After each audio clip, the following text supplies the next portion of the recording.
Supreme Rice. Since the 1930s, supporting Louisiana farmers and communities throughout Louisiana. To find out more, go to supremerice.com.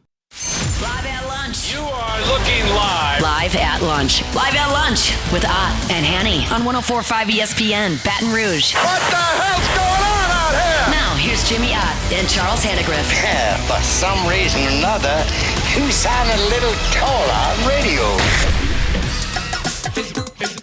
Is it live?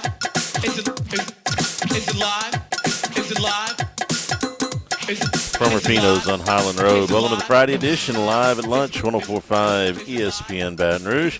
Charles Handegriff, Jimmy Ott. Jordan Kinchin's back in the studio. Bruce Marshall, Chris Massaro with us on Fridays. Troy Macker on vacation this week before the football season starts, soaking up a little time off. Michael Bachok is going to check in with us today, though, as major changes to the Triple Crown in horse racing this week were announced. We'll get Michael's thoughts on that. And real quick note about Michael, and you're working with him off and on, and traveling with him a lot, and the things that he is a very horse racing people can get too jargon related to terminology, and it kind of confuse. He has a very good skill of making it everybody can understand what he's saying about this type of sport. He does a very good job of that. And this is, I would say, the biggest. Oh, this is the biggest change to the horse. Triple Crown. Biggest change to the horse racing calendar in over 50 years. This is our life. This is our lifetime. We're the old guys here, yeah. And I didn't know if it was in place. I was shocked to know it was only in place in '69. Yeah, these tracks have been there for 130 years or so, whatever, and I thought this thing was 40 years more in place. But, we grew up. No, this is a Triple Crown, and this was why it's hard. But we do want to see the best run. Yeah. So, major announcement from the NFL after the game last night. They said that not only was the Hall of Fame game a success, but that Carson Beck was going to go straight from the game right into the Hall. Just walk right across the parking lot. No. Let me explain. Okay, if his last name was Manning, he would have been asked to stay another day to be fitted for his yellow blazer. Start working on your speech. Yes, right? Yes. Let's bring in the bust, artist, the whole thing. But this was as bad of a handicap. And I came back on Otterlocks with, so did some. Canales was 0-6 against the spread, by the way, in preseason games. He was one play away from being 0-7. And the offenses have really scored 3, 10, 10, 12, and 31 points. It just kind of they ran their offense. And the Cardinals, Charlie, all my handicap would, and I wish Matt would do a better job. They cut me off when I told them, I said, this is first quarter only. Oh, you. They rushed me through, and if that, I said, it's first quarter only, and they're like, oh, now you're on. That's damn producers. You can't trust them. I love the team total under for what his preseason is going. It's 17.5 for Carolina. And 0-0 at the end of the first quarter, and they score 63. Yeah. And they ran their offenses. They had 6 straight scoring possessions. And Mike Tirico says, this might be the best quarter in the history of NFL. Hall of Fame game. I said, not for me. No, it wasn't good news for the handicap, but for a Hall of Fame game, which usually these are snoozers, entertaining. This was very entertaining. Unbelievable. Off the charts entertaining. Yes, and fully understanding that a lot of these guys that played last night are not going to make these teams, and understanding that this is the first preseason game, and understanding that we have watched Carson Beck for a long time. This is not our first glimpse at him. He's not an unknown product out of North Dakota State, okay? He made some very nice throws last night. The one out of the end zone on the stop and go was feathered in there beautifully. You could even see Larry. He was wide open. But he let him, okay? Oh, no, it was a very nice throw. No, the guy had to slow down a little bit on it. He was not full stride on it, okay? He had such a window. As Chris Collins, he took the cheese. He take the cheese. That was the exact thing. He took the cheese. He took the cheese, and he didn't miss him. And I don't have a problem with him trying to hit him exactly on the full sprint and giving him a little room for error to put it. It was a really nice throw. But let's The second throw, okay, I like that throw more than you did. The second throw that he made that I liked was the one that got him down to the 1 yard line on the first touchdown. He threw it low and inside. No. If we don't have to go play by. Listen, I was just going to give you four. He was really, really good. Yeah. Then the long throw down the right sideline, and then the best throw probably made the whole night was the fade for the touchdown. I thought he made some nice throws. I understand the competition. I understand all that. He had some nice throws last night. It's as far as the expectation level, or even if he's the first overall pick, he couldn't have looked much better, right, or any better. There's no doubt. It is preseason, and the reason it's preseason is we've seen some really good quarterback play in preseason that did not translate into the postseason. I think our morning host could tell you the best. I mean, he was in the middle of where, the preseason, I'll bring up a couple of them. Preseason did translate to the next. There's some guys that won jobs immediately during preseason. When Matt Flynn got the 3-year, $10 million deal to go to Seattle, they weren't looking to replace him. They wouldn't have spent that money. No. Okay. Well, Russell Wilson got a start or two in the 4-game preseason that year. I was in Las Vegas for the first one against the Chiefs. And he won the job in preseason. And what we know about Russell Wilson, the tail end of his career, he had a very successful career. Yeah. He threw for a lot of yards, won a lot of games, and so he won it in preseason. Dak Prescott had an unbelievable preseason. But, Charlie, there's a lot. Dak Prescott's preseason numbers, his first preseason, unbelievable. And will it translate? And you know what? Damn it, it was his rookie year when they were 1 or 2 seed and lost at home to Aaron Rodgers in Green Bay in the divisional round. Their offense was really good, and he's thrown for a lot of yards and won a lot of games. They didn't play in the Super Bowl, I get it, and there's a ceiling to Dak, okay, but what we thought preseason with his career, he's exceeded expectations. But there's been a lot of guys that put up numbers in preseason that don't amount to crap.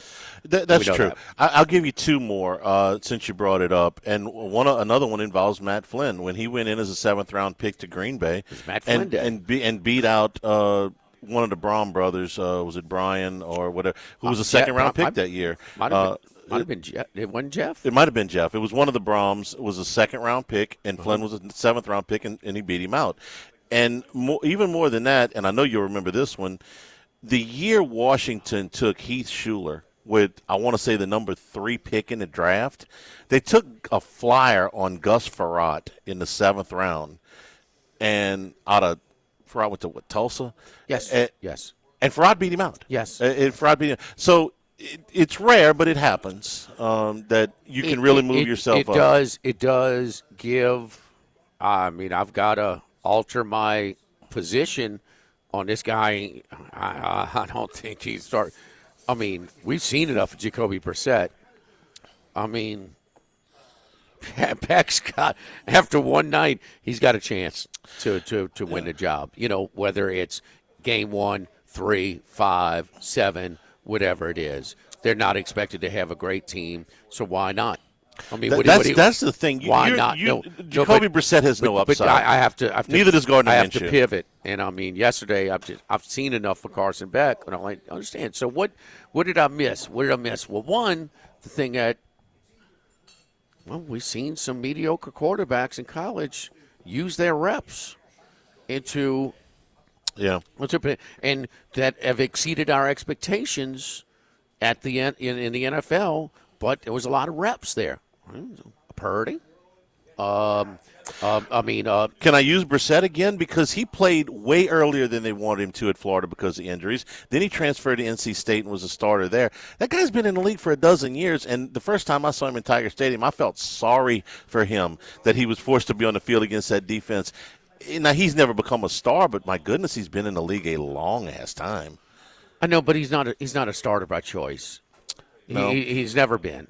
He's never been. Luck the last minute. It's week 0 and Luck retires. He left great. Him, we got 10 days. Left notice. him holding the. And they did okay for a while, and then they realized his limitations and defenses cheat, and then he's an A+ reserve. Backup, but I mean, a 20. No, Purdy's a great example. But Bo Nix. Bo Nix is the other one. Bo Nix. Sure. I mean, the guys that have. These guys with 50 starts. There's another one. It's escaping me right now with a ton of starts that. Probably, and that's why Tyrod Taylor has been in the league a long time. Simpson, he was a 4-year starter. He was a 4-year starter. The Ty Simpson decision just makes no sense to me. Man, I think he's pretty good, but you got 1 year starting experience. The history tells us, and enough to tell us that you're going to struggle. You have a big advantage if you play more in college, if you get reps. There's nothing in practice that replicates a game. You have a non-contact jersey, and it's only a baby step toward preseason. You can get hit, but they're not running sophisticated defenses. They're trying to confuse you. They're trying to evaluate talent. And where I bring up to my next thing, what was the deal with your boy, Dylan, the former Green Bay running back from BC, that's with Carolina now? A.J. Dillon? Yeah, Carolina now. I mean, the ball's in the red zone, and they're playing prevent, basically. I mean, there's a dump-off in the red zone, and nobody's around. Like, wait, what? It was so weird. There was none of these just run the ball up the middle. Let's get in and get out of here. This was 63 points. This is like the highest Hall of Fame game scoring since the 60s. Yeah. It was so – this was the equivalent, Charlie, my handicap – of 13 months ago, the women's Wimbledon final, when Anisimova beat the number one player in the world, and Sabalenka, and beat her in the semifinal and beat her. She dictated the points. She outpowered her, and then she gets double bageled in the final. And I picked her that day. Yeah, the guy. I gave Holden Mayo the pick right here on this show, and cost him a little money there as well. But this was so bad, but they cut me off. I told them first quarter only yesterday. Were you trying to think of Daniel Jones, 3-year starter at Duke, moved himself into the first round? I wasn't, but that's a good, yes, and this is an era where we're seeing a little bit of this for obvious reasons. I mean, they're playing until they're 24 years old. But, I mean, yes, the reps, I just don't think that whether Ty Simpson's playing at Alabama or Miami, he is developing more behind the bench, preseason practices with non-contact jerseys. I just don't see it. I don't see it. And now draftability you can't argue with his, but he was more likely. He will never be able to prove it. But you don't think Arch Manning? That's a little bit of it. I mean, yes. Cooper knows. His daddy knows that. That it's going to help him develop, Both of his uncles could have went pro early and been the number one pick or close to it, and neither one of them did. They both stuck around. But they could have gone with multi-years starting. This guy started 1 year. Yeah, right. They had that. And if Max were here, he's goofing off again today, but if he were here, he would want us to mention Haynes King and his 30-some-odd starts. He's the bad influence. B.I. That's his new nickname. Max. Yeah. B.I. Bad influence. Bad influence. Yes. He's a terrible influence on these veteran guys. Now, Haynes King to me looked like one of those guys in the preseason that's taking advantage of who's on the field, and that's not really real. I know it was exciting at the end.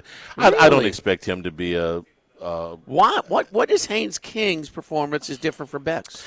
Because Beck looks to throw, going back to one of yours, Beck looks to throw first and King looks to run. You didn't think King threw the ball? And I thought he threw the ball well. How many rushing attempts did he have?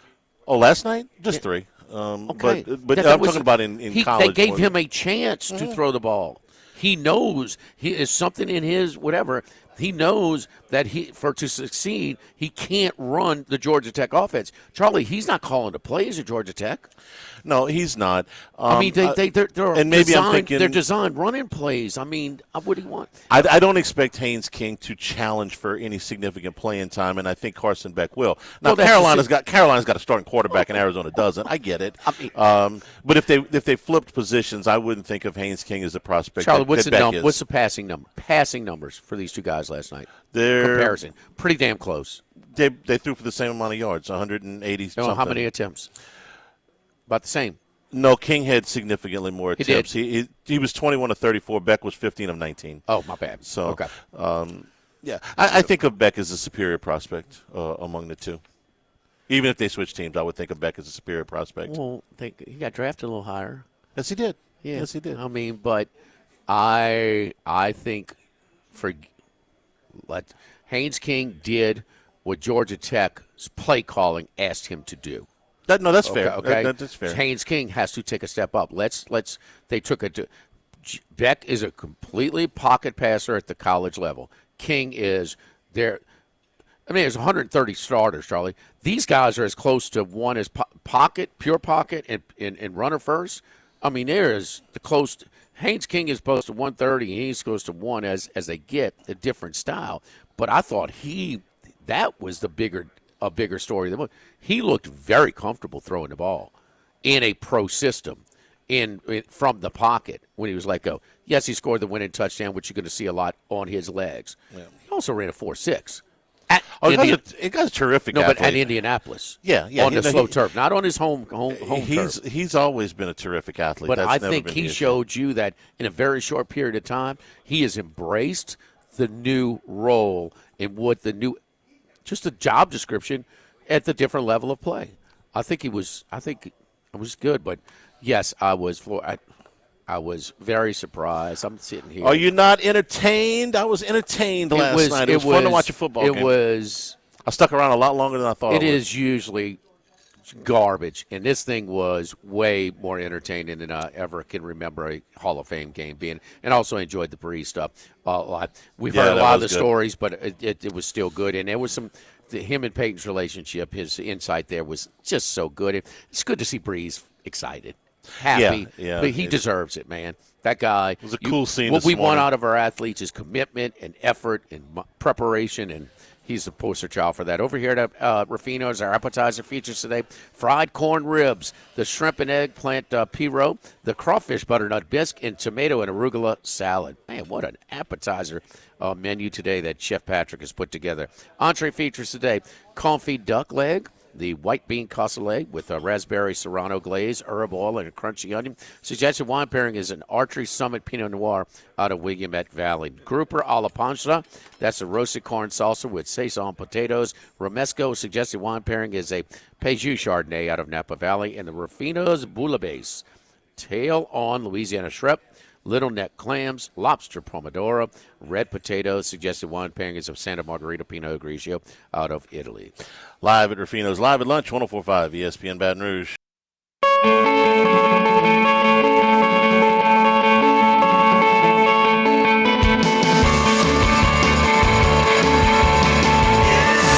Live at lunch with Odd and Hanny from Rufino's on Highland Road on 104.5 ESPN Baton Rouge. All right, my man took us to a beer and burger joint that my buddy Coop is still talking about in PB before he had to get out of town. Chris, how you doing, man? I'm doing good, Jimmy. It's hazy, hot, and humid in San Diego. A little bit warm for this type of year, you know. Man, Hey, listen, I love it. I like it hot. I just spent a long time on the East Coast. I went to Monmouth for the Haskell. Made another trip up to Saratoga. I've seen enough rain for the rest of the year. For me, I'm happy to be back in Southern California where we don't see much rain at all. So I don't care about the heat. I like it. Yeah, look, if the weather was flop, you might be back in Boston. I mean, listen, if the weather wasn't what it is, I would log less minutes in Del Mar in the San Diego area every summer. Chris, I want to bring something up, and I think you've mentioned it before on Twitter, but we're in college football, and maybe you've caught on to this story about LSU trying to be everybody's trying to be creative to generate money. Besides just leaning on the same boosters for their player budget in big-time college, college athletic football and basketball programs. Some people want to label it a private equity. It's not a traditional private equity, but it's sort of tell us about the Boston Celtics ownership arrangement where there's some private equity, but they're supposed to not have a whole lot of say-so in the operations department of it. I believe that's right. Fill us in on that. Yeah, so basically they had a figurehead, the Chisholm character, a big longtime Celtics fan. He was part of a private equity group, but he's the face of the franchise. Now, does he have $6 billion per se? No. But what they did was they raised money through the private equity company that he worked for. This was basically illegal. It wasn't supposed to be able to happen, but the way they circumvented it, because he worked for the private equity company, or he was the CEO or CFO, he was a higher-up, they said that he would be the face of it with some of his money, but he didn't have enough money, and you were able to sell like a percentage, like a lower percentage, say like 25% to private equity for your franchise. They agreed to that. He basically had like 10%, but then they gifted him the shares back. So there's it's like a complicated stock deal where a company will come out and they'll have this preferred stock, and they basically get paid before anyone else who actually buys the regular stock down the road. So there's a lot of questionable calls here, and the private equity, like you said, is not supposed to be involved, but it seems like they sure are involved, as the moves they've made seem to be cost-cutting, seem to be they don't want to sign the big deal. You know, they traded away some guys 2 years ago to get under the apron, which I understand, because being above the apron, the second apron is just, that's just a catastrophic thing. You can't be paying twice as much for the same players. So you got to get under that. So they got under that apron. They didn't want to sign Brown to the extra extension. They're going with Tatum. I'm not sure where that's going to end up, but I know they have big problems because they don't own the arena. They don't get any of the concessions. They don't get any of the parking. So there's rumors they're trying to build a new waterfront arena on South Station, right behind the train depot there, coming up on Atlantic Ave. Whether that happens or not, they kind of need to do it. And when I said it at first, when they paid this money for the team, I thought it made no sense to spend all that money without owning the arena and all those contracts coming up. So, maybe it's more of a private equity deal. It's definitely not that guy owning the Celtics by himself. Charlie, so this is whatever the private equity is kind of a four-letter word, for a lot of the boosters and things like this. I think what you're trying to say, and maybe LSU's trying to sell, is no, this is not. And so, but maybe the big difference is the control aspect, and how can you keep sort of your funding not in an impact on the operations. Yeah, if I got to put this on a 5x8 card, the way I would explain it is LSU is not selling equity in LSU. They are selling equity in their broadcast media rights, okay? And so this LLC that's being opened up is allowing people to, this is the way I understand it, I wasn't at the meeting, you are allowed to invest in this LLC that is dependent on its gains on the new media deal that will be signed after the 2030 season. So you're talking before the 2030 season. So you have that's why they're saying we're not asking for your money. We're asking for an investment. You will get a return on this investment. LSU will have right of first refusal to buy back this investment if you choose to sell it after 5 years. It will come with this investment will come with absolutely no say-so in any administrative decisions at LSU or any expenditures. You will be investing in this LLC that is spearheaded by LSU's media rights and has the opportunity to invest in other outside companies. Chris? That's all fine and dandy until one guy puts up, $2 million, and then he's going to want say in who the quarterback is and who the left tackle is, and if they're paying the freight, they want to have. Like Bill Parcells used to say, if you want me to cook the dinner, you might as well let me shop for the groceries. So this deal is supposed to stop all of that. So yes, there's a lot of questions to be answered. There's no question Chris, about it. There are already people giving away more than that have not in the past. To be frank, they're not certain about the tax ramifications at that point, which to me is one of the biggest questions that remains to be answered. Aren't they in contact with the IRS to see? They are.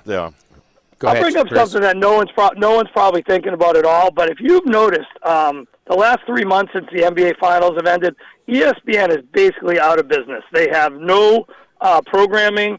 They're running Little League softball, crazy bad costs.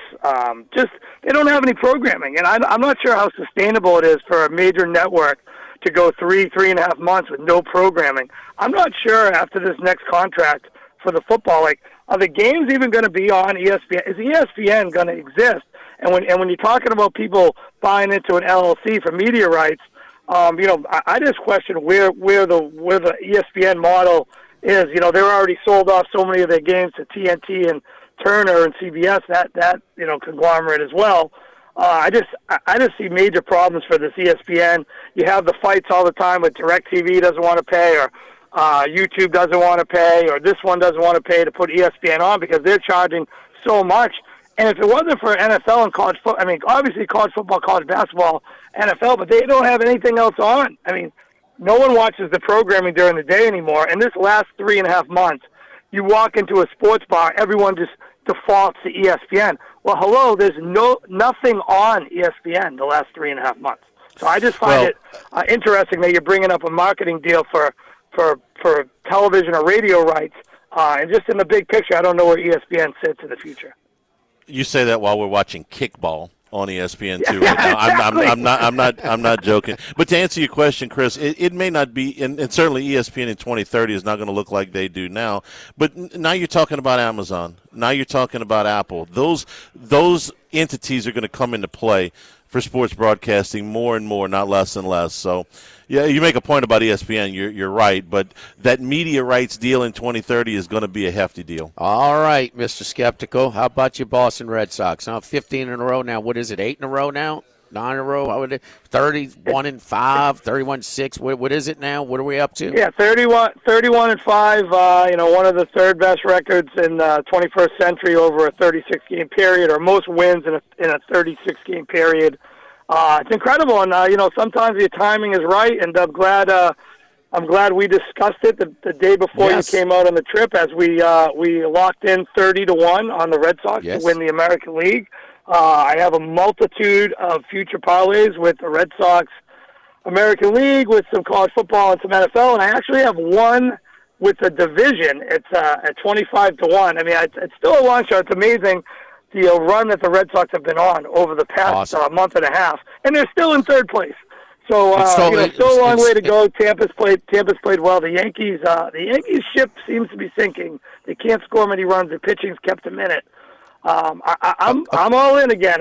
They sucked me in. The team's fun, likable team, great bullpen. Although last night the bullpen was shaky, but and they're saying there's some rumors Crochet could come back to pitch in relief, which I was mentioning the other day. So I'm hoping that comes to fruition. What do we attribute this to most? It's a two-part question here. First of all, on Saturday, June 27th, Garrett Cole is on fire since he comes back, and Yoshida, bottom of the first, solo home run. Siegler, second inning home run. Contreras, double, scoring, a two-run double. They chased Garrett Cole early, and it was maybe sparked by those baby blue and light yellow unis that day. Huh? The alt unis, you give any credit for sparking that? Have you noticed they haven't worn those as much of late. I hope they go away forever. I'm sure they'll break them out again. I will say this: Cole always has trouble at Fenway Park, so that was the initial spark they needed. They just went on that tremendous pitching performance the next 3 nights, limiting the Yankees to 3 hits or less through 9 innings in all those games. They had the crazy win in extras on Sunday Night Baseball. They've swept all the first-place teams, 16 straight games. It's some crazy record. I attribute it to 2 things. Maybe Cora had his voice was tired in the clubhouse. I think he babied certain guys. Wasn't exactly the hero that he was when he won the World Series in 2018. So the changing of Cora was obviously one, but the getting rid of or moving on or putting the top prospects on notice, sending Roman Anthony down to Fort Myers in the middle of the summer where it's 100 degrees and 100% humidity, to work on his thumb or whatever, getting him out of the clubhouse, getting him out of Boston. And then, they shipped Meyer off in the trade deadline. But those two guys, they were the anointed ones, the top prospects, spending a lot of time partying in Boston, not concerned about rehabbing from their injuries. And I think it's just a combination of those two things. Moving on from Cora, sending the two phenom prospects, separating them and getting them out of the clubhouse and moving on from them, and just getting everyone to play together. Talking about a lot of administrative moves, ownership. Yeah. Charlie, good thing the Red Sox didn't sell the team. Sell the team. John Henry's popular again? Chris? No, he's still not glad popular. they didn't sell the team. Did you see him in the owner's box last night? He looked like death warmed over. My God, get the guy some sun. He's not in San Diego. The guy lived in Florida. He owned the Florida Marlins for years. The guy has a super yacht. Get out there in the sun, buddy. but you were telling him sell the team. The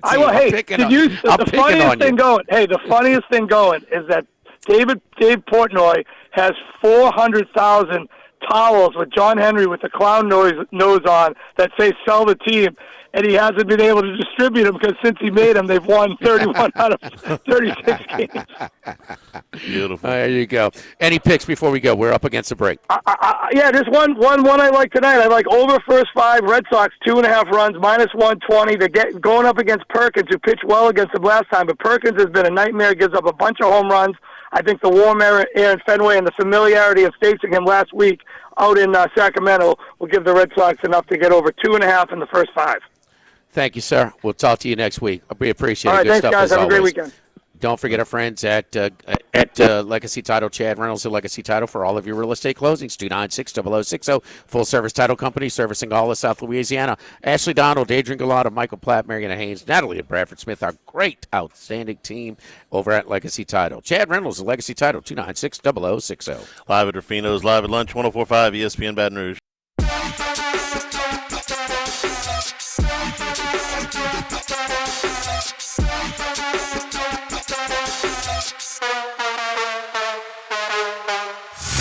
Live at lunch with Ott and Hanny from Rufino's on Highland Road on 104.5 ESPN Baton Rouge.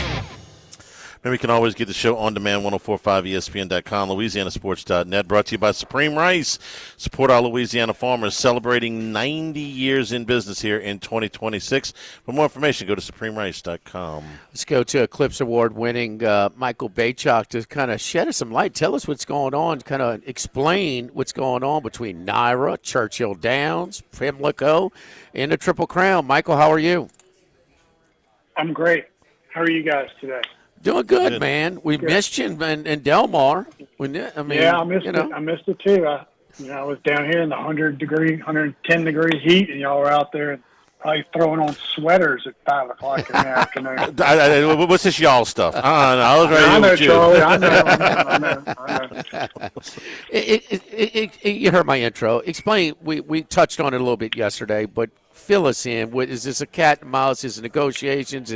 Fox got squeezed out to Pimlico, or NBC have any power in this thing? And now is it the Belmont turn? Is this set in stone where the Pimlico is going to run the Preakness 3 weeks after, higher percentage to get the Derby winner there? And is the Belmont going to adjust? Those are a lot of questions.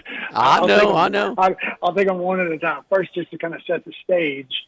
There's been so much talk over the past, especially last 2 years, because the Derby winner has not run in the Preakness, which, was in the past, it happened every, 5, 10 years, when a Derby winner wouldn't run in the Preakness for different reasons. But 2 years in a row, kind of threw a shockwave through the industry.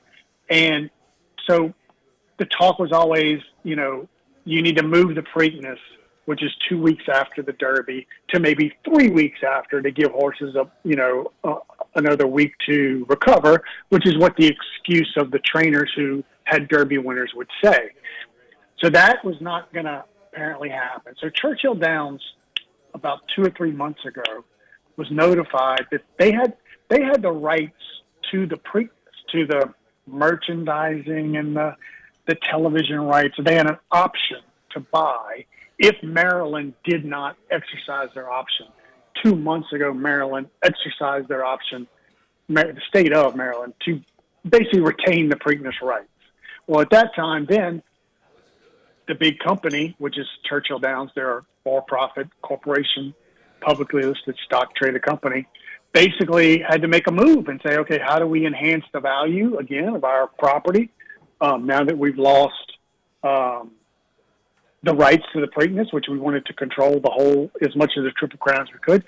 And they, with Naira, the Belmont, formed a partnership and formed a new series of races for 3-year-olds with a $5 million bonus. I believe it's 6 races over the course of the summer and the fall. And if you come up with the most points in that series, you're going to win $5 million, which put the Preakness in a pretty bad spot because now you're offering, not only huge purses for a series of races individually, but also at the end of that $5 million bonus. Well, any horse owner, worth their stalls who wants to make money would probably not want to run in the Preakness because there's so much money at the end of the rainbow. And we've discussed before, to me, there's really hardly any value over the past few years of running in the Preakness because the value, you're only kind of diminishing your value if you lose, right? And then you're taking a race off the table for your horse. Your horse only has so many races to run in his career, and you're basically taking one off and saying, we're going to waste this race. That's kind of the decision that the owners of Sovereignty and the owners of Golden Tempo basically made this year. It's like, why are we wasting a race on the Preakness when we can just run the Belmont? Yeah, the Triple Crown. But the Triple Crown, getting the Triple Crown is not worth post-race career monetarily what it used to be. Right. Winning the Derby and winning the Belmont together is worth just as much as winning the Triple Crown. Maybe that might be overstating it. It may not be worth as much, but it's negligible. So there's no value in running in the Preakness. So the Preakness had to do something. So this week they moved their race to 3 weeks after the Derby, and they're going to run it on a Sunday. And they have NBC rights, which NBC had the rights anyway. So the Triple Crown, in its previous form, does not really exist anymore, except for the fact that there are 3 races in a 2, 5, 8 week span now that still constitute the Triple Crown, but the Preakness has moved back a week. The Belmont, I don't believe, has moved, so the Belmont will be run 3 weeks after 3 weeks after the Preakness. So,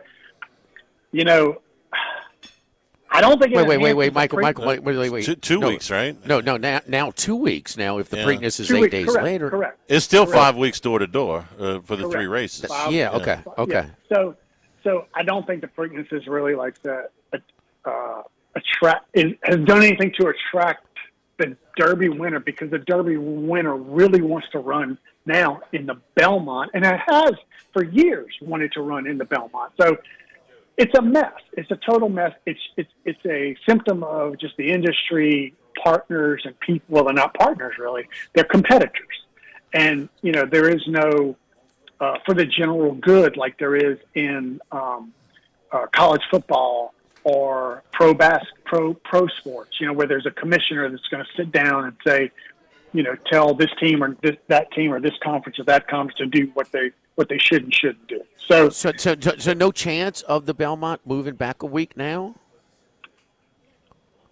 I think it messes up their entire other schedule of the new. Okay, so we're going to see who wins out. We're going to see who wins out now that it's more enticing for the Derby winner to run in the Preakness 8 days later than it has been, but also this $5 million purse about winning this 6 series, between Belmont, Saratoga, and Churchill Downs. If you can run the Derby, the Belmont, and the Travers would be next in this 6-race series. Jim Dandy Travers. The Jim Dandy.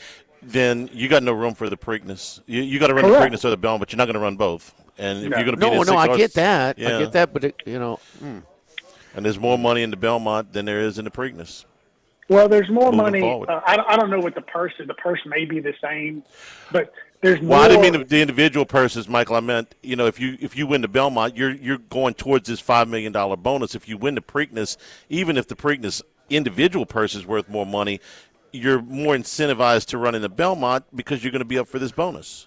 And you're also the breeding rights for winning, to win the Belmont, whether or not you win the Preakness or not. Like if you don't, whether you win the Derby or not, winning the Belmont is much more valuable to the breeding shed post-racing career than winning the Preakness. So if you had to choose, right, and you have a horse that you think is really good, do I want to waste the race on the Preakness or do I want to waste it on the Belmont?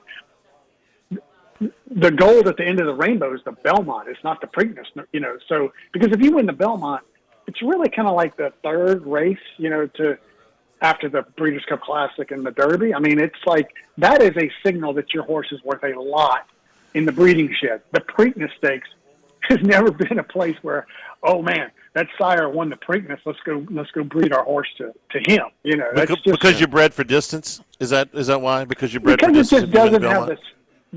Yes, speed and distance. I mean, winning a mile and a half is a speed distance race. People think it's a stamina race, but it's both. Michael, in 60 seconds or less, what's the status of the fairgrounds with Churchill Downs? Great. They've come to some agreement. They got some money this year from the state. Churchill has not put the track up for sale. They have put about 6 of their other properties up for sale, and so it was a good sign that about a month ago when Churchill announced that they had 6 properties, some of them racetracks that they're trying to sell. Fairgrounds was not in that group, so that means there's some sort of commitment to racing at the fairgrounds, and the state has supplemented for 1 year. It's a 1-year thing, some of the purses. So, we're going to have racing at the fairgrounds this year, and it's going to be good. It's going to be really good. And Got a pick today? it's still, I do not have a pick today. I do not have a pick today. Tomorrow's a big racing day. Big racing day tomorrow. I think it's the Whitney Day at Saratoga. So yes, it is. Yeah, it's a really good race. Yeah. Really good race. Give Colucci credit. Gives a $34 exacta Yeah, nice with exacta Butter. today. Butter. Butter. Buttah. Yes, indeed. Butter with the winner yesterday. All right, Michael, good stuff, man. We'll be in touch. Keep us abreast on all this. All right, thanks, guys. Thanks for having me on. All right. Yes, indeed. Don't forget our friends over at United Community Bank, the local way to bank big with locations from Baton Rouge to Golden Meadow. We've been serving the people of Southern Louisiana for over 50 years. Man, I got their newest location, their relatively newest location. It's not new anymore, but on Burbank and Bluebonnet, got an account there, and man, people are so pleasant to deal with. And, if you own a business and you need some banking done, we've got a great team of bankers at United Community Bank. Heath Meir, Nicole Glover, Hunter Creed, David Campbell, and David Henry, Prentice Wilkes, United Community Bank, member FDIC, equal housing lender. Live at Rufino's, live at lunch, 104.5 ESPN Baton Rouge.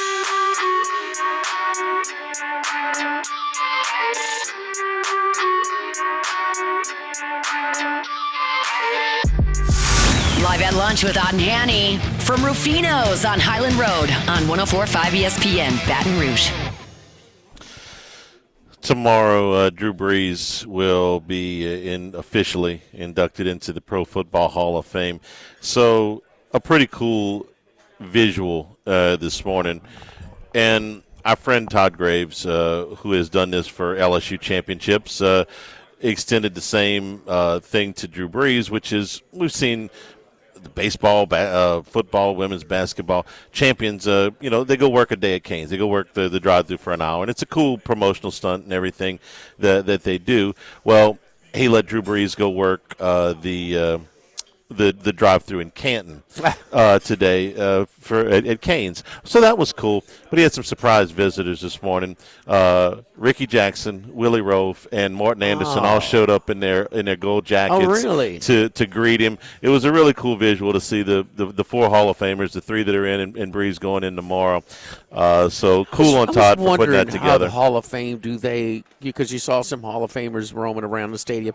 And I watched the whole game last night, one for Breeze, and then the game was off the charts entertaining for a Hall of Fame game. But I'm wondering, do they pay for all of the Hall of Fame members to come? Yeah. You know, or just they invited them all? I mean, we're getting to a big number. We're about 400 now or something like that. So, I mean, but that is so rare. This is only the 4th for the Saints, and he's the Mac Dad. He's the best Saint. He's the first ballot guy.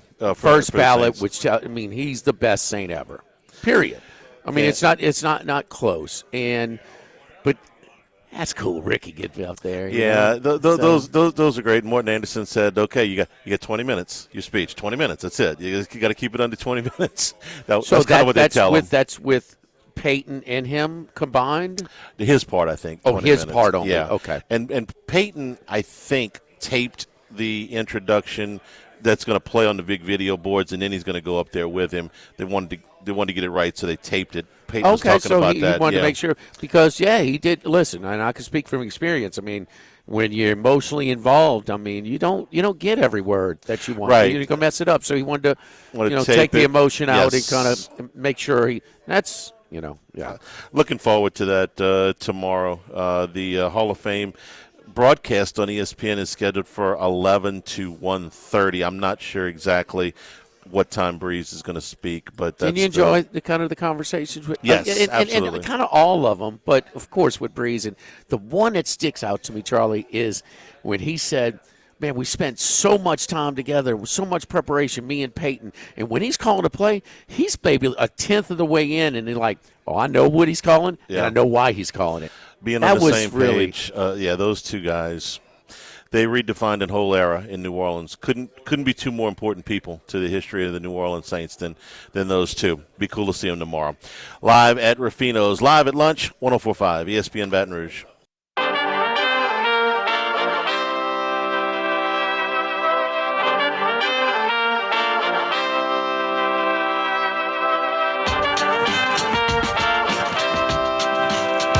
He's out there somewhere in the world. Maybe even your local sports book. Can anybody help us? Let's bring in Bruce Marshall. And we return here at Ruffino's, live at lunch. It's time to make Bruce hungry. Carry on. Carry on. Our appetizers features today here at Ruffino's, in addition to our regular Friday lunch menus, the fried corn ribs of the Latin spiced aji verde toasted panko crusting, the shrimp and eggplant piro. It's a small boat there. Bruce may be confused with a canoe. Is that fair? Sure. Crispy eggplant scampi butter, crawfish butternut bisque, marinated crawfish and crunchy onions, tomato and arugula salad, the sherry vinaigrette, confit tomato, pickled otra, and feta. The entree features the confit duck leg, white bean cassoulet, raspberry serrano glaze, herb oil, crunchy onion. Suggested wine pairing is an Archery Summit Pinot Noir out of Willamette Valley, grouper a la plancha, roasted corn salsa, sazon, potatoes, romesco. Wine pairing is a Pejus Chardonnay out of Napa and a Ruffino's Bouillabaisse. Tail on Louisiana shrimp, little neck clams, lobster parmidor, red potato. Suggested wine pairing Santa Margherita, Pinot Grigio out of Italy. How you doing, Brucey? You're back. My goodness. Yes, I'm back. Yes, I'm back. Goodness. Yes, I'm back. I hope you kept that Gavin Newsom. But keep that Gavin Newsom T-shirt in California. Don't wear it down home there. Jimmy's very political. Bruce, I may have spent 150 nights in the San Diego, California area. You know how many political conversations I engaged in. I've got the over-under on a half. I'm taking under. Yes. It's minus 180. Yes. So Belmar's a little different. Yeah. Del Mar is different, isn't it? But it's a little, to me, man, it's a little slice of heaven. I think it's really a great town. Yeah. A great town. So it is. Anyway, get us caught up, man. What you thinking here? Well, I mean, did we have the conclusion of the World Cup? Are we back at square one? I mean, did we give up all the momentum that we earned? How about the Hall of Fame game? Jeez, so much from my under angle in Canales, Mark Canales, Dave Canales. What the hell is his first name, Charlie? Dave. Yes, Dave. So, Dave, may have Mark been called to plays last night. But anyway, they only scored 3, 10, 10, 12, and 31 games in 6 previous preseason games, and they go scoring 33. It might have been the highest scoring Hall of Fame game since the 60s. Geez, that was not a typical Hall of Fame game. I don't know. Where you want to start, Brucey? Yeah, well, real quick on the World Cup, since I haven't talked to you about that since it ended. Yeah, the right team won. Since then, Mauricio Pochettino has re-signed with the U.S. on a long deal. I mean, I thought that was sort of a long shot. I still don't know that he's the right choice. A little too prosaic, and I think that was proven in that match against Belgium. But they're throwing a lot of money at him, and it's a lot less pressure than he'd be feeling in the club side in Europe. Where things happen crazily. I mean, look at Newcastle. I mean, their coach just resigned on the eve of the season. So, I mean, stuff happens like that. And so I don't blame Pochettino for taking the easy money, though I don't know that he is the right choice. Whatever. Last night, yeah, I was another one of those thinking the under was the way to go. They hadn't had – last year there was 41 points scored in that Charger-Lion Hall of Fame game. That was the most in a dozen years in a Hall of Fame game. And before that, you had to go back 17 years before you found another game that high scoring.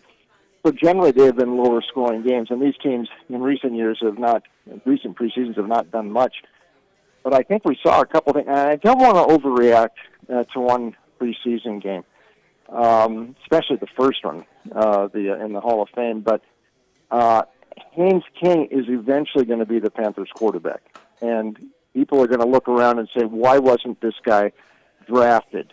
The Panthers had their eye on him, and they went out and signed him almost immediately after the draft ended. Brought him in as a free agent, but they had their eye on him. And I still maintain, had he been at Indiana last year, I still think Indiana wins the national title, and he might have won the Heisman. It's just a matter, I mean, the perception of this stuff and the NFL GM groupthink gets things wrong a lot, and I think they got one totally wrong on this kid. I think he's going to beat Bryce Young out eventually, not at the start, but he will eventually. Wow, and they really haven't committed fully to Young yet, beyond this year. And we'll see how that works. On the other side, Carson Beck, again, I don't want to get carried away with the Hall of Fame game. He looks poised. He looks like everything the Cardinals want hearing from camp about them. Brissett is a bridge quarterback, and they do have him signed for this year. I don't think that's beyond this year for him. And I know Brissett, the stats didn't look so bad last year, but I think those were deceiving because once he got that win over the Cowboys in that Monday night game after he took over the starting job, they didn't win again the last 2 months of the season. And I think his record as a starter the last several years in a variety of teams is like 8-31. He's not the answer. Carson Beck might be. And that's a situation I could see him actually moving in before the season is over. You got a new coach in Mike LaFleur. They're excited about that. Again, don't want to get carried away. But that's one of these situations if the Cardinals are sitting, at 4-8, come around Thanksgiving, time to move Beck in the lineup. So I could see both those quarterbacks from last night eventually starting games in the NFL, maybe sooner rather than later. That's interesting. You think that Haynes King is the guy to be? Because Charlie and I were kind of having a discussion about who do we take more for, and Haynes King, Beck could not have looked any better. Okay, he looked comfortable. He's got 3 years starting experience. I think if he had 1 year, he would look completely different. And he also played in Miami in a progression offense. Give Shannon Dawson, local guy, some credit for preparing. I think we think the Titans quarterback is going to be I mean, he's going Cam Ward. He's going to be a long-term starter. I mean, he's a Beck. I mean, so part of this, and we'll have to see with Mensa. Coming through that system, it's sort of a progression instead of the read option kind of, running. It's a pro-style offense, a pro-style preparatory offense that we're seeing with Miami at this stage.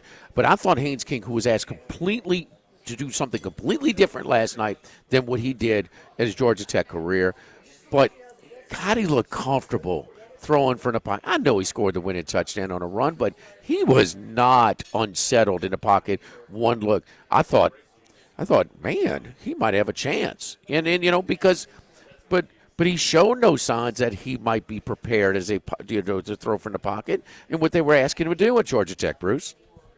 Yeah, you're right, and that you made a good point there. The comfort, he didn't look rattled at all. He knows how to play football. We saw a difference. I know, and look at Kenny Pickett's stats don't look so bad last night, but he didn't look nearly as impressive as King. And I think King will eventually supplant him as the backup at the start of the season once they might put King and the emergency quarterback at the start. But Pickett's a great example. Pickett had one good year at Pitt and got everybody excited about him. And Steelers put a first-round pick on him. Didn't work. And I maintain that has put the Steelers back several years because that was supposed to be the guy to take Ben Roethlisberger's place. He didn't cut it, and they've been scrambling around with different quarterbacks. Now they're bringing Rodgers back for another year. It didn't work. Pickett is just not as comfortable as King. I think we saw that last night. I think King reminds me a little bit of Bo Nix, actually. Similar stuff. I was talking to Brett Norsworthy about that. Yeah, that's a good comparison. Yeah, he almost likes King a bit more. He thinks Nix has a little bit of a wonky throw delivery, and he sort of does. So he's working with Sean Payton, so that's good for him. But, no, I think King is going to be fine, and I'm interested to see how this evolves in Carolina, too, with Bryce Young, because, like I said, they're sort of committing to him, but they're leaving that door open. I don't think they've extended that contract yet or the way Young wanted. No, they're not. So, yeah, I don't think beyond another year. I think King, by next year, is going to be their quarterback. We will see. Well, hang on a second. They didn't go long-term with him, but they did commit to the 5th year on Bryce Young. So he's under contract this year and next year. But they want to kick. They want to see more. I don't know that he's going to get a chance while Bryce Young is under contract unless he just completely throws up on himself. No, they want to see more out of Young. Yeah. So you're under contract for $12 million this year. It's $26 next year. That's on the books. That's committed for Carolina. And the money invested usually is they're going to give every more chance. And more. Yes, every chance. Your words. But I think Bo Nix is a great, and I'll expand upon your point, Bruce, is that because they're both such good runners. And the best runners are the hardest ones to get settled in the pocket. It just are. But Bo Nix and she's blank now. Haynes King. Haynes King. I'm getting old, Bruce. You're so much. How did you be able to retain memory so much better than me in a long time? Clean living. Yes, fair enough. So but anyway, they both want to run. They're both fidgety in that pocket, and they both have been settled down. But this was one game, and now look, Bruce, I don't know what the percentage of quarterback play in preseason translates to the regular season. We talked about a couple. We saw Russell Wilson do it. We saw Dak Prescott do it, and boom! And they were stars in the preseason. It translates. We've seen so many others where it's just garbage because they're trying to evaluate talent as far as on the defensive side, as opposed to trying to out scheme and confuse the opposing quarterback. Yeah, and that's the thing. I mean, you're not sure what they're facing here, and they're experimenting on defense too. So we. Got to pump the brakes a little bit on what we saw last night. But back to Young, I mean, this was the year, though, if they wanted to commit to Young, this is the year you go longer term on him, not just extend him one more year, which I think that, the Niners did with Brock Purdy and others. If they were convinced Young was the guy, they wouldn't have just added that one more year. They sort of had to do that now. And just because he's on the books doesn't mean he's going to start next year. If they don't think he's the guy, if they fall flat this year, with Young at quarterback, then I say he's not. Doesn't matter the contract; he won't be the guy next year. So we got to, keep an eye on that too. By the way, one other thing about Haynes King, he's one of those Jimbo guys, and who was once playing at A&M, And Connor Weigman is still playing. I mean, Calzado was there last year. Did you know Max Johnson is still playing college football? He is at Georgia Southern this year. He's one of those guys who's been at A&M with Jimbo. This is his 7th season. He's 25 years old, and he's still playing college football. I think that's just stumbled across that looking at the Sun Belt and like, oh, my God, Georgia Southern, Max Johnson, his career continues. All right, Brucey, to the Ponch deal real quick. 20 teams in the Premier League. How many other teams in those European leagues are comparable to where does Ponch fit? I don't know if it's 30, if it's 40 teams or whatever, but is he not one of the top 30 coaches in the world? You talking about Pochettino? Yes. Yeah. No. He's got a short-time job with the U.S. I mean, a little part-time gig. But why is he not coveted, or is he? And he just has it on. Oh no, he was. I mean, and I heard his people were talking to AC Milan, and at the point, there was a point last spring, Tottenham really wanted to bring him back. Now they ended up, the timing wasn't right. They brought De Zerbi in. It was like their third coach last year, and they avoided relegation. So now they're with him. But they had talked about him back to Tottenham. Things change so much in European soccer. Big jobs open up all the time. And Pochettino would always be on a short list for any of those high-profile jobs. But along with that comes enormous pressure. I mean, he had been at Chelsea. He had been at PSG. Didn't last very long at either of those. And he didn't do all that badly, but I mean the pressure is there. This is a comfy gig at the U.S. and he gets to stay here, and it's not that demanding. So I think he just sort of looked at a lifestyle thing and said, this is not a bad deal. I'm getting paid close to what I would overseas. And you're right, it's not as probably one of those top jobs in Europe, but it's not a bad job. And national team coaching is, Jurgen Klopp just came back out of sort of retirement. He'd been at Liverpool, great success. Borussia Dortmund before that. Couple of years off. Now he's Germany's national team coach. Perfect situation. The national team coach doesn't have to work quite as hard. There's not as many games.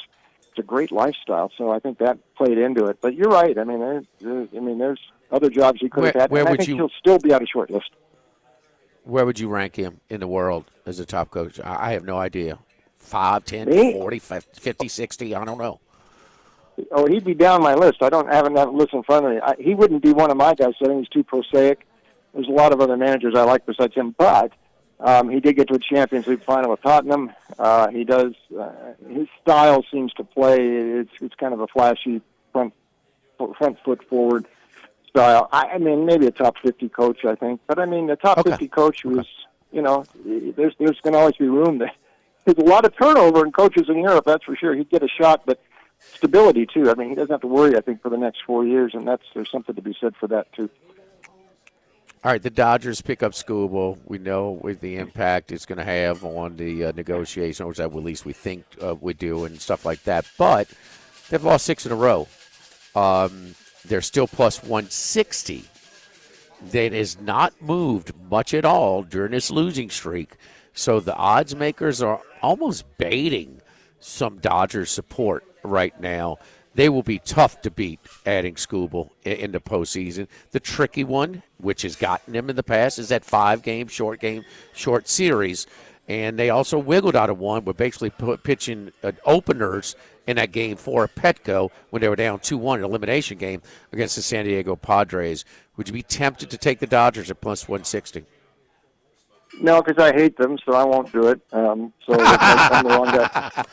Bruce, that's honest. Being brutally honest, but let me offer one thing here. I know that this tremendous, about Skubal. I know how good he is, but you're still talking about a guy who pitches 6 innings, maybe at best every 4th game. He's not going to be the reason they win the World Series.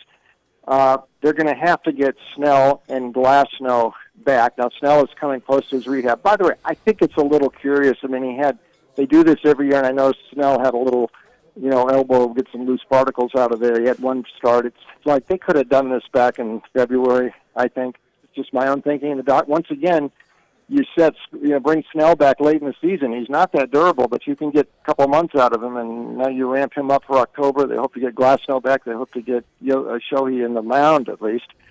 So Dodger fans saying, look, these are not the pitchers generally who have been pitching. You won't see Sheehan, you won't see Lauer pitching in the playoffs. But I'm looking at this team here, and I think you can pitch around Freddie and Shohei and limit their damage if you can. I don't know about the rest of that lineup. Mookie's looking a little old here. That's just my thought, and they look pretty mortal. And by the way, they are now into the wild card round if they no longer have the best record. They're number 3, and that forces them into, that would be Arizona, which they play in this weekend, which is a winning record against the Dodgers the last couple of years, or the Phillies maybe, some team like that in a short series. I wouldn't want to face the Phillies with Sanchez, Wheeler, and Luzardo coming at me 1, 2, 3. No. They better, you don't want to get in that wild card run if you don't have to, and right now they're in that, so they better pick it up quick, and they need to get Snell and Glasnow back pretty soon because these other pitchers in the rotation, even with Skubal, he's only one guy.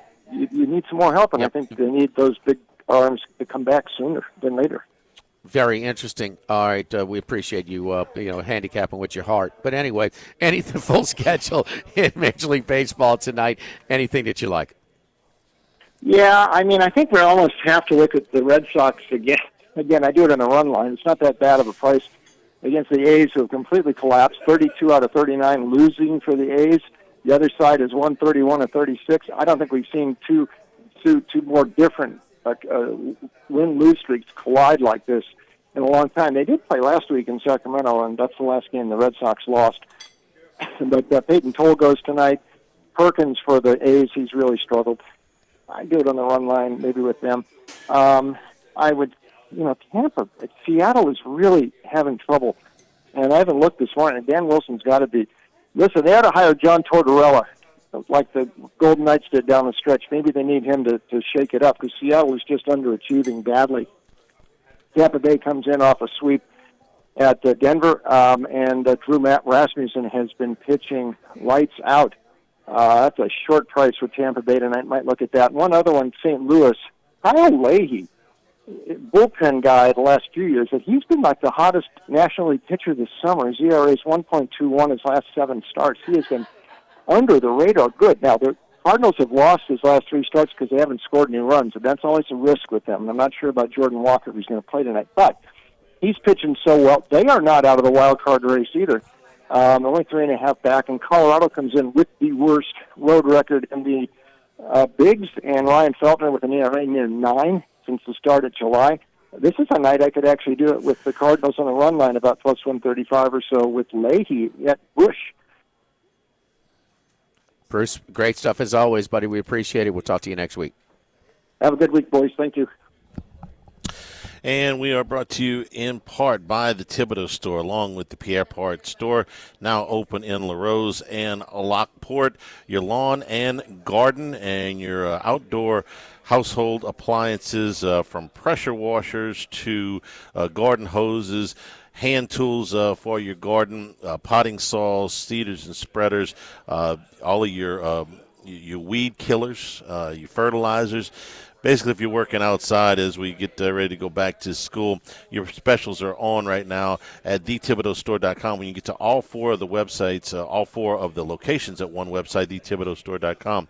900 St. Patrick Highway in Thibodaux, Highway 70 in Pierre Part. Your home improvement projects can be guided by the experts at the Thibodeau Store. Ask them for some help to make sure you're not spending money on unneeded supplies and not wasting time on formats and procedures that don't work. They'll walk you through step by step. It's a lot better than watching a YouTube video. You'll be able to ask questions and get a little bit of guidance. Your outdoor cooking equipment, especially your portable outdoor cooking equipment, if you head towards tailgating, is available also at thethibodeaustore.com. Open daily until 5:30 p.m.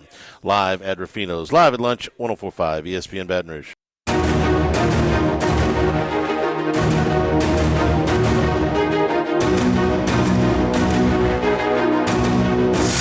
Live at lunch with Odd and Hanny from Rufino's on Highland Road on 104.5 ESPN Baton Rouge. back here at Rufino's Live at Lunch. Also brought to you by Louisiana Health and Injury Centers, helping you deal with pain. Dr. Michael Goff and his staff have done a fantastic job for our family over the years. So if you got back pain, neck pain, muscle soreness, things that are keeping you from having a full range of motion or maybe just keeping you from getting a good night's sleep, let them help you out. They'll get those techniques and target those problem areas, whether it's a dry needle or electric nerve stimulation, cryo or ultrasound therapy. They can get you to feeling better. Airline Highway, Plank Road, Jefferson Highway near Drusilla, Dr. Michael Goff, Louisiana Health and Injury Centers.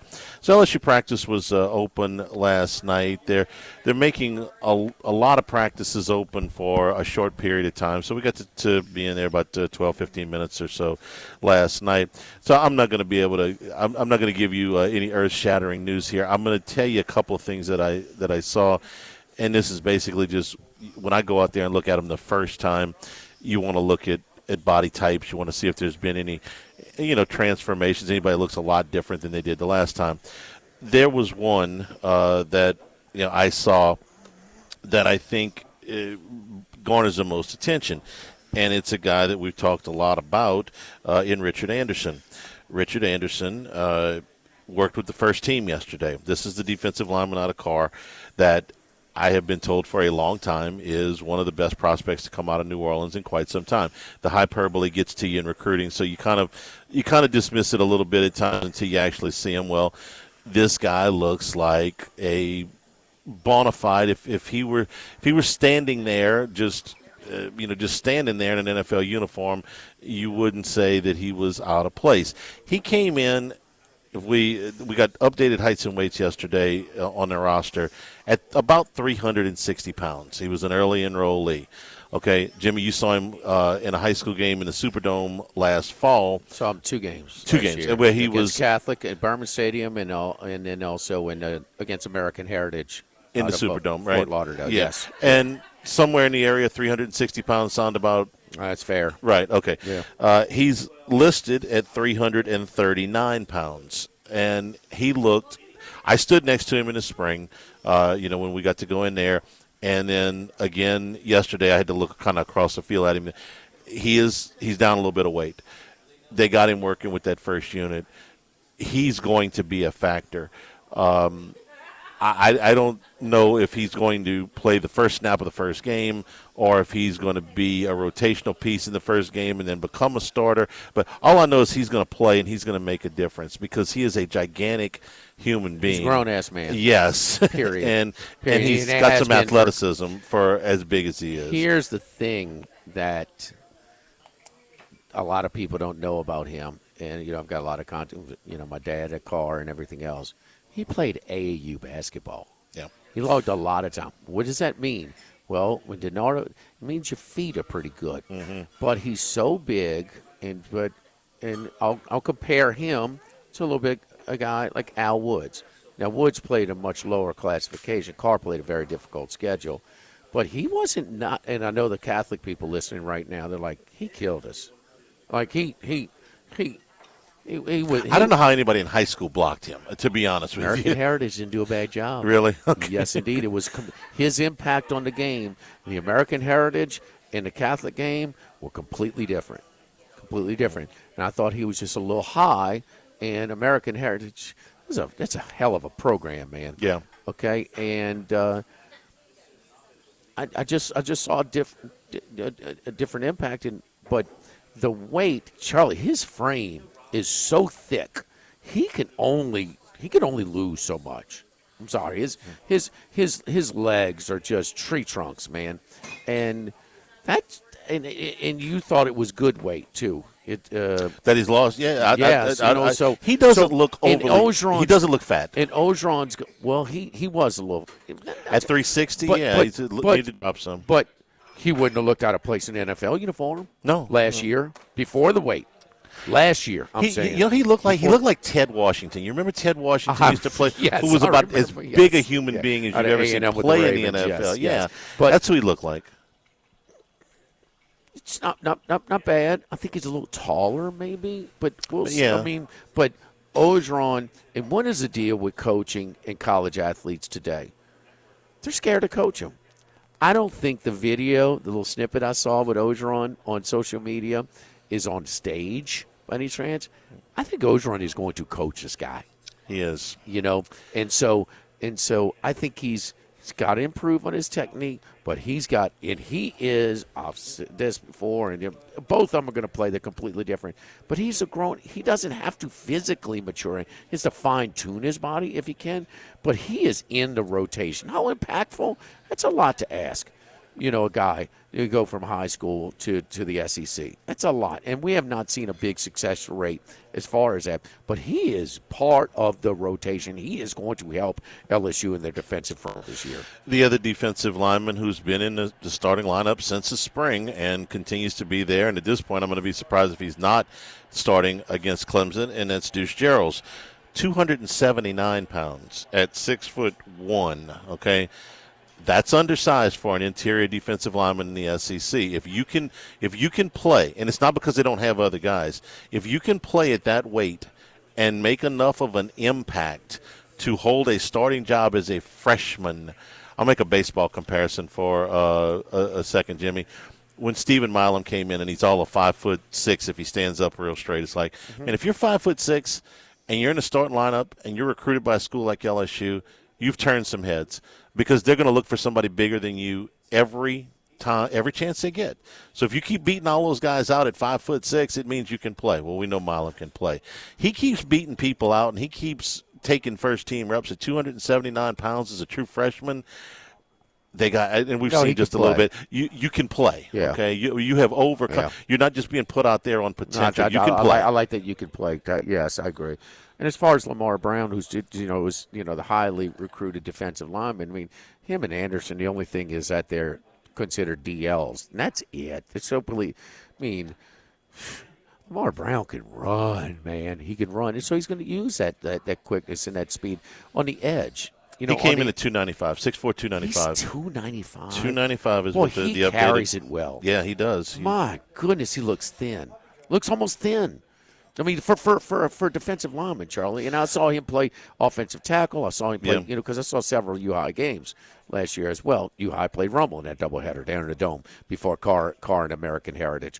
But he carries it well, and they just have completely different builds. They're going to have different skill sets, but I'd love to see them at one point next to each other. That'd be so you could. In the uniform, fun. in the uniform standing there, he looks very much like Marcus Spears looked as a freshman. He may be a little bit shorter. Ooh, Spears was about 290 I as thought a freshman. Spears was a lot 285, 290. stockier looking than the Spears Brown. was about 6'3", 6'4", and that's about what Brown is. That's just who he looks like in the uniform. I did his game his senior year. I did too, in the Dome against Kentwood. I didn't do that game. I did other games. I think I just did. I got a different little bit of. I thought Spears was, and I know what he is now, and I know what he was later when he became defensive lineman, and I did a bunch of both the state championship games against Arcadia. I thought he was bigger. I'm just sorry. I just thought he was thicker. What I remember was Spears was a little bit shorter than Marquise Hill, who was about 6'6". Those were the two ends. Yes. And Spears was probably about 2 inches shorter than him, which is about what Brown is now. And I think Brown Spears is 6'4". He's 6'4". Is Marcus's height. Within or half Case. an inch or so. Yeah, I would say. But I think he has more of, when they were at this stage of their career, coming out of high school, a true freshman at LSU, he reminds me of Bill more than Marquise Hill. Okay. Yeah, I think he's more. Spears more than. No. I think Lamar Brown is closer. He reminds me physically and looking more of Marquise Hill than Marcus Spears. Okay. Yes. Yes. I would go the other way, but that's, so beauty's in the eye of the beholder. The only other thing I would mention with the heights and weights is Jordan Seaton, and we did this back in the spring, but he came through the summer. He played at 330 pounds at Colorado last year, according to their roster. He was in the 315 range, 310 range in the spring. He clocks in at 307, so he is in excellent shape in his money year. Yeah, contract year. Money year. Not that he's not making a bunch of money here. but he will make more money next year, I think, when he goes to the NFL. Yes, indeed. Don't forget our friends at Total Maintenance. Total Maintenance, my buddy Lucas Ragus and his great staff over at Total Maintenance. And why I mentioned Lucas is because Lucas has been doing this, working in this industry as long as we have been working in ours. And so it's always good to have. And he knows what it understands, and he's worked at every position from top to bottom, technician to manager to owner, the whole thing. When your AC needs repair, wouldn't it be nice to know the job is covered for life? Call Total Maintenance 480-0007 and ask about our lifetime warranty on all repair work. That's right. Peace of mind long after the technician leaves your home. Total Maintenance way. Total Maintenance, your total lifesaver, 480-0007, 480-0007, and tmac.com. And the Elite Membership Program is the way to go. $200 signing bonus, first of all, that goes to TM Bucks. That's credit for when it's time to replace equipment. You use your TM Bucks, you credit, and also half of your monthly fee goes to the $200. To add on to the $200 to save, to put away, so you don't get that big ticket when you finally have to repair some equipment. So all of the services, like 2 times per year, 50% off diagnostics, 15% off all repairs. They come with a 3-year warranty. Sensor system that comes with an app to notify of breakdown or faulty equipment before time it becomes more costly. The Elite Membership Plan available at Total Maintenance, 480-0007. Live at lunch from Rufino's, 104.5 ESPN Baton Rouge.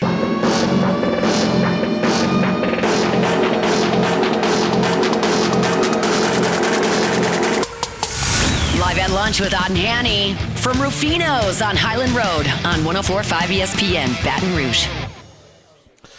And return here at Rufino's live at lunch. Clemson also starting their preseason practice this week. They had their opening day on Wednesday, weigh-in on Wednesday. Look, this is all camp stuff, so take it with a grain of salt. But Dabo Swinney said 2 things in his opening press conference. Number one, he's throwing out the depth chart. He says, nobody's a starter. We'll just see it. It's open competition. Okay, that's fine. But the part about the quarterbacks did catch my attention. I'm expecting Christopher Vizina to be the starter when they come here. I do too. And also all the Clemson people. And I would be very surprised if that's not the case. But he did talk about Tate Reynolds and the reps that he's going to get. And then, okay, so that's fine. You want to keep your alleged starter, your proposed starter on his toes. That's fine. Then he says, hey, don't count out the third guy, Brock Bradley. Like, wait a minute. You're going to give 3 quarterbacks reps here at the beginning of camp in the interest of competition. Okay, you can do that, but it comes at a cost when you're breaking in a new starter. I mean, Klubnik's been there as a starter for 3 seasons, so you're starting fresh. Vizina came out of the spring as the guy that had the lead. I don't know how long they're going to chop up reps over there. You said yesterday or the day before, like, look, man, you're a quarterback making their first start on the road in Tiger Stadium. That's a tough spot. We've gone against freshmen on the road for a while. He's not a freshman. He's 4 years. A first-time starter, excuse me. Yeah, first-time starter. But and hostile environment, which I think that will be the case. Yes. I think you could say that with a lot. No, he not only is he not a freshman, he is a senior. But if LSU loses to Clemson, it'll be hostile in a different direction. But true, true. He's got in 14 career games, he's got 238 offensive snaps. Okay, that's over 3-year period. No, he is. So this is not a whole lot of I think he did start 1 game as a sophomore when somebody was hurt, but it wasn't a Cade Klubnik. He's been there for a while. He's been there for a long time. Yeah, this guy has no real experience. Klubnik took over for DJU, who, by the way, is still in the league on the Chargers roster. What's he I playing? believe. Quarterback. Okay. I mean, no, I think he's got more of a chance to be a tight end than a quarterback. He's been a quarterback. Got no chance. You're a little bit more plugged into Clemson than most, just because of some friendships that you've made over the years. It's the obvious is that Dabo finally, when they were Clemsoning, quote unquote, they were just so close, and it was frustrating because there was a lot. LSU's football history was a lot like that for a long, long time. That, right when you get to a chance and then, bam, you get upset. Or, one of LSU's biggest wins ever, man, the Orange Bowl game, the Orange game. The Oranges were raining, They clinch, winner. Florida State LSU was going to, get the Orange Bowl bid. And it was second to last game of the season. And they beat them 55-21. And it was the only time they beat Florida State in that 5-for-none type of series. They were all at Baton Rouge. The only game they won. And they lose as a 28-point favorite the next week to Tulane. It's like always every time you get to a spot, whether it's, Gennardo. I mean, what, man, you top remember that number 6 in the country, and you play in Georgia. And, man, wait a minute. Quincy Carter starts 21 for 21. How about after they beat number 1 Florida? The very next come back week. to Ole Miss, 11:30 kick, that whole BS, and so. And Donato gave the whole speech about how they had done that. So Clemson, still, LSU fans, older LSU fans will know about the Clemsoning, can relate to it, and then they get it straight. They get their administration straight. Radakovich goes over there and restructures IPTAY to where they start borrowing money instead of just relying on the money that they have saved up, and bam, away they go. And they're going. In the prime of Nick Saban's run at Alabama, they're beating them, competing with them, and beating them. And so, they faced them 3 times in a title game and beat them 2 out of 3? Yeah, that's right. And then when they lost when they had the other quarterback down the Sugar Bowl. It was like a 24-6 game or something like that. But the kid that went to Missouri for a little bit. But anyway, they changed the rules, and he spent all this effort restructuring the administration and the IPTAY and everything else and bringing in better players, and then all of a sudden they changed the rules, and he doesn't want to adapt. And they all know it, and they're all tired of it. They're frustrated with him that he's not embraced the new era. And the new era is different. It's way different. And one of the biggest deals at their quarterback for this year, they have a fourth-year junior in Vizino, what's his name? Vizino. And they're like, we're not that high on him. We need to go get the fans, go get and compete with a transfer portal quarterback. Had they gone after Mensa early and willing to pay his buyout, basically, from Duke, man, that would have been a lot more excited. I have to believe. But he's sticking with this guy, and he still has this stubbornness. Who's been more stubborn than Dabo Swinney in adjusting? Mind that it still has their job. In your opinion, is he under real pressure this year, Charlie, to keep his job? When the athletic director, to keep his job, warm. If he has the same record that they had last year, they lost 4 or 5 games last year. Yeah, what was it? 5. If he loses 5 games, he might be gone. I can't say for certain, but no. If they go 7-5, he's in jeopardy. Yes, or you could include in the bowl game. No, the bowl game is 6. Okay, they lost 6 if you count the bowl game. No, no. He would be. It would be interesting. It would be interesting, and he can't even not go to the playoff again. They're only 2 years removed from winning the conference. Yeah, they got to the conference championship game, right. And so. Live here at Ruffino's. We will come back and wrap things up here on Highland Road, live at lunch, 104.5 ESPN Baton Rouge.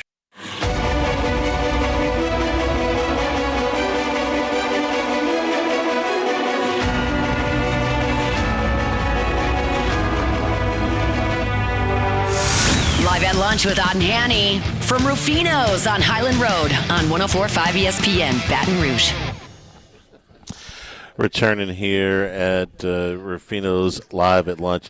I'm just going to have to get used to this, I guess. And I don't know what the future holds, but Texas has got an offensive lineman that is returning for a 5th year of eligibility. He started 23 games. His name is Cole Hudson. 23 starts, 48 games at 3 different positions across the offensive line. Why am I bringing this up? Because he went to minicamp with the Browns and with the Cowboys. Okay, he went to 2 separate minicamps. Didn't make it. Okay, didn't get offered a contract. Went back to Texas. So this is like the defensive lineman from Indiana. Yeah, this is like is LSU going to bring back the transfer from Florida that went undrafted? Apparently Pyburn, not. Jack Pyburn, yeah, apparently not. Okay. It would have been cool if there was a corner that fit. They may could have used one of them. Okay, they're more in need there. Yeah. I think he would. I wouldn't mind having him in rotation. Oh, no. You can't have too many good defensive linemen. You take as many as you can get. But, yeah, this is part of the lawsuit that was, in Colorado. And he filed suit in Travis County, Texas. Jimmy, when you file suit for eligibility in a local venue, what are your chances of success? Minus Alabama, good. The only team that lost was Alabama basketball, right? Yeah, and and he got 5 games before they finally got it. But yeah, they came back on it. Who else has lost with the home cooking? Aguilar at Tennessee. Aguilar, yeah. He lost, and we thought he was going to win. That was a little bit of upset, but no, the record is, Heupel's had some. He's had some losses there, man, with the kid pulling out or them just basically reaching, they couldn't reach a settlement or whatever. Nico, that was last minute, and then Aguilar comes in, and listen, it's so much. Man, we've seen it so many times. It's just a big advantage to having that quarterback second-year start. Ohio State's going to benefit from this year. Texas will. Notre Dame will. Oregon will. We saw Joe Burrow here. It's a big deal, man, where you have so many moving parts, but you can have that continuity. That's your quarterback coming back. It's a big deal. We may see some more of this for basketball.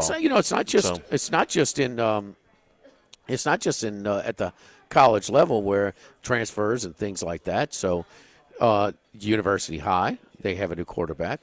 You might be familiar with him, Knox Kiffin. So, along with other players, coach somewhere, top junior running back prospect coming over from Lafayette Christian, amongst a handful of others. They have to send him a draft choice. And I just mentioned that I was at that U High Rummel American Heritage Car doubleheader in the Dome last year. Well, Archbishop Rummel comes to town to play on U High. They will have a transfer quarterback.